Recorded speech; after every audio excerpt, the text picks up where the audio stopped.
Guys আজকে আমি আর আমার ভাইয়া গেছিলাম আমাদের বাজারে গরু বিক্রি করার জন্য। আর গরু বিক্রি করতে গিয়ে আমাদের সাথে শেষে কি হলো, চলো আজকের এই ভিডিওটা শুরু করি।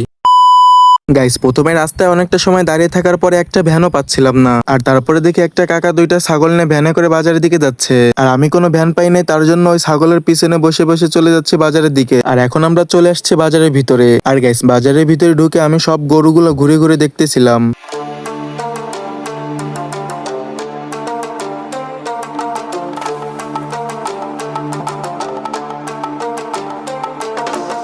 গাইস এত সময় আপনাদেরকে গরুর হাটের সুন্দর সুন্দর দৃশ্যগুলো দেখালাম, আর এখন আমরা চলে আসছি ছাগলের হাটের ভিতরে। গাইস এই ছাগলের হাটটা সবসময়ের জন্য নদীর পাড়েই বসে থাকে। আর আজকের এই হাটের দৃশ্যটা তোমার কাছে কেমন লাগছে অবশ্যই কমেন্ট করো। আর আমি এত সময় ভিডিও করার পরে এখন আবার হাঁটতে হাঁটতে চলে যাচ্ছি গরুর হাটের ভিতরে, কারণ ভাইয়া গরু বিক্রি করার জন্য আসছে, সেখানে আমার থাকতে হবে। আর আমি গরুর হাটের ভিতরে ঢুকে অনেকটা সময় ভাইকে এদিক ওদিক খোঁজার পরে তারপরে অনেকটা সময় পরে পেলাম। গাইস এখনকার সময়ে যে গরুর দাম এত পরিমাণের কম সেটা বলার বাহিরে। বাই দা ওয়ে, আমাদের গরু যেই টাকা দিয়ে কিনা ছিল তার চেয়ে কম দাম বলে গরুর, তার জন্য আমরা এখন গরু নিয়ে বাসায় চলে যাচ্ছি।